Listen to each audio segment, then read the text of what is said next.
Right now, there are efforts to help local artists expand their talents and creativity. It's called the Louise, Lauretano, Demars Love of Art Fund.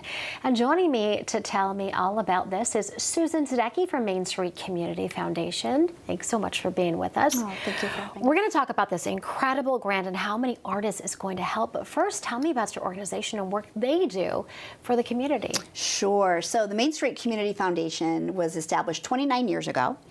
And our whole purpose is to work with individuals, families, and businesses who want to leave a legacy in their local community. So we're here to promote local philanthropy. We serve the communities of Bristol, Burlington, Plainville, Plymouth, Southington, and Woolkit. And Louise's fund is such a great example of how an individual can leave a permanent gift to their community that we will steward forever for a charitable purpose that was really important to them. So this grant is $1 million. It's going to be helping so many people.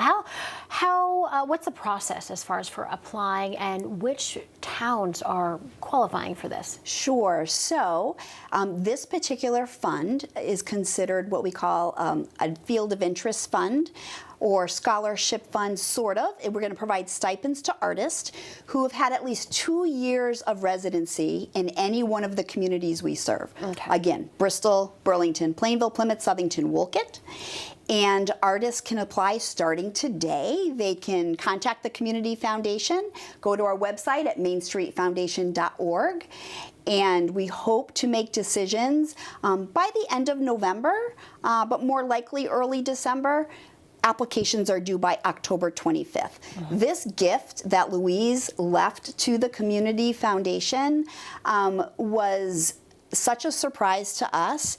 Again, this fund, was an over $1 million gift for us to steward again forever. Yeah.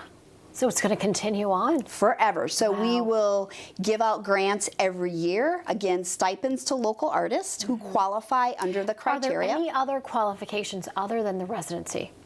So there are. So right now in this first cycle, Erica, we are going to entertain applications from artists who are considered established. Okay. So they have to have had at least an established art practice for a number of years. And then we're also looking in the fine arts and graphic arts. Future grant cycles will focus on emerging artists. We'll also focus on artists who are interested in advancing their performing arts. So there's a number of different ways we can take this. Louise left us a pretty broad criteria to work with. Right. And, if in anyone... In the future, do you see this maybe going to student artists? So that is a consideration. That is not something that is specified in Louise's will. So we need to be just really conscientious and uphold her intent for what she wanted for this fund. And she was looking to help established artists. So perhaps. But it's certainly going to help so many. It's going to help a lot. Absolutely. Absolutely, yeah. Well, so great to have you here and to let artists watching right now know how they can apply. Important information.